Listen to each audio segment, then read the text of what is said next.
rumah kosong di tepi rel. Malam itu, kereta terakhir baru saja melintas. Dentuman besi dan suara roda besi di atas rel masih bergema. Lalu kembali sunyi begitu saja. Hanya suara jangkrik.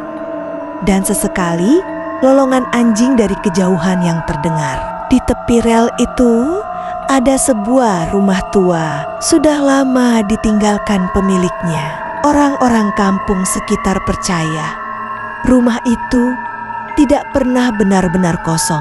Banyak cerita dari warga yang melintas. Ada yang melihat bayangan perempuan berambut panjang berdiri di jendela.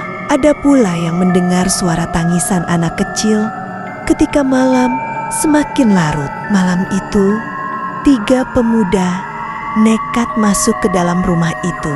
Mereka bernama Ardi, Joko, dan Bayu. Tujuan mereka sederhana, mencari konten horor untuk diunggah ke channel YouTube mereka. Kalau kita berani masuk ke rumah ini, pasti penontonnya banyak, kata Bayu sambil menyalakan kamera. Ardi hanya menelan ludah. Ia paling takut sebenarnya, tapi gengsi kalau menolak. Pintu rumah itu masih kokoh, tapi engselnya sudah berkarat. Begitu didorong, pintu berdecit panjang. Kriek, udara dingin langsung menyambut mereka. Bau apek bercampur anyir menusuk hidung. Mereka masuk satu persatu. Senter ponsel jadi penerang satu-satunya. Ruangan depan kosong, hanya ada meja reot dan kursi patah. Tapi yang bikin merinding di atas kursi itu, ada kain putih lusuh terikat simpul, mirip kain kafan. Joko yang sok berani mendekat, menyalakan kameranya tepat ke arah kursi. Weh, ini kayak pocong beneran, candanya. Tapi saat ia menyentuh kain itu, kursi bergoyang sendiri, lalu terjatuh keras. Mereka bertiga langsung terdiam. Sebuah suara lirih terdengar dari ruangan belakang. Pulanglah. Ardi mundur sambil memegang bahu Joko. Lu denger gak barusan? Bayu mengangguk pelan. Suaranya jelas sekali. Padahal di rumah itu tidak ada siapa-siapa. Dengan sedikit nekat, mereka melangkah ke ruang belakang. Begitu melewati lorong sempit, hawa ruangan berubah makin dingin. Senter ponsel mereka berkedip-kedip, seolah hampir mati. Tiba-tiba, dari kamar paling ujung, pintu terbuka perlahan. Krik, cahaya senter menyorot ke dalam. Ada sosok perempuan berpakaian putih lusuh, rambut panjang menutupi wajah, berdiri kaku menghadap ke arah mereka. Bayu gemetar. Kameranya bergetar keras. Bro, itu bukan orang.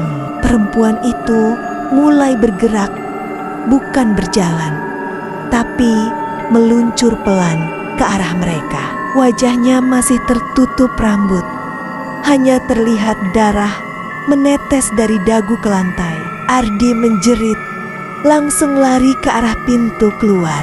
Joko dan Bayu ikut kabur. Tapi begitu mereka sampai ke ruang depan, kursi tadi sudah tidak ada. Yang ada hanyalah sosok pocong berdiri tepat di depan pintu keluar. Tubuhnya bergoyang pelan. Matanya merah menyala. Jalan mereka terhenti. Dari belakang, suara tawa perempuan tadi makin dekat. Hihihi, mereka terjebak di dalam rumah kosong itu. Kamera Bayu masih menyala, merekam semuanya. Dan malam itu, tidak ada satupun dari mereka yang benar-benar keluar dengan selamat. Tawa perempuan itu makin keras, menggema di seluruh ruangan. Bayu berusaha mengangkat kameranya, tapi tangannya gemetar parah. Joko, Ardi, kita harus keluar sekarang, katanya terbata. Tapi Joko yang biasanya sok berani, sekarang malah berdiri kaku. Wajahnya pucat Parsi. Ia menunjuk ke arah pocong yang berdiri di pintu depan. Lu lihat itu. Suaranya serak. Pocong itu perlahan maju. Suara kain kafannya menyeret lantai. Serak, serak, serak. Dari belakang, perempuan bergaun putih melayang semakin dekat. Rambutnya menutup wajah, tapi kini terlihat jelas tangan kirinya buntung, berlumuran darah segar. Ardi menjerit histeris, mendorong kursi reot yang ada di depannya, lalu lari ke arah jendela samping. Ia menendang kaca jendela dengan keras, tapi kaca itu tidak pecah. Anehnya, kaca justru memantulkan bayangan dirinya dengan wajah penuh luka dan mata kosong. Ini apaan? Ardi berteriak, mundur ketakutan. Bayu mencoba membaca doa. Suaranya bergetar, tapi setiap kali ia melafalkan ayat suci, perempuan itu makin mendekat, tertawa lebih keras seolah mengejek. Mereka bertiga akhirnya berlari ke arah tangga tua yang menuju loteng. Tangga itu berderit setiap kali diinjak, tapi mereka tak peduli. Begitu sampai di atas, ruangan loteng hanya berisi tumpukan barang tua berdebu. Ada lemari kayu besar yang pintunya setengah terbuka. Mereka bersembunyi di dalam lemari itu. Kamera Bayu masih menyala, merekam setiap detik napas panik mereka. Dari celah pintu lemari, terlihat pocong itu masuk ke loteng. Ia tidak berjalan, melainkan melompat pelan dengan suara duk, duk, duk yang menghantam lantai kayu. Suara perempuan tadi berhenti.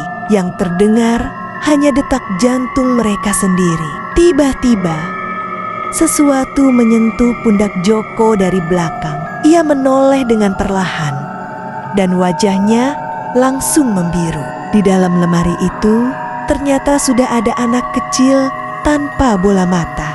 Tersenyum lebar, memperlihatkan gigi hitamnya. Main sama aku, bisiknya lirih. Joko menjerit sekencang-kencangnya. Lemari itu terbuka lebar, dan pocong langsung melompat ke arah mereka bertiga. Kamera Bayu jatuh, menyorot ke lantai, hanya merekam kaki-kaki mereka yang berlari kacau. Mereka turun kembali ke lantai bawah. Tapi anehnya, rumah itu sudah berubah. Ruang depan yang tadinya kosong kini penuh dengan papan hitam bertuliskan nama-nama orang dengan kapur putih. Nama paling atas yang jelas terbaca, Ardi, Joko, Bayu. Bayu mendekat, wajahnya pucat. Bro, nama kita ada di sini. Tiba-tiba suara kereta lewat terdengar sangat dekat, padahal rel ada di luar. Seluruh rumah bergetar. Kaca-kaca jendela pecah satu persatu. Suara perempuan itu kembali terdengar. Kali ini lebih jelas. Kalau sudah masuk, tak ada yang bisa keluar.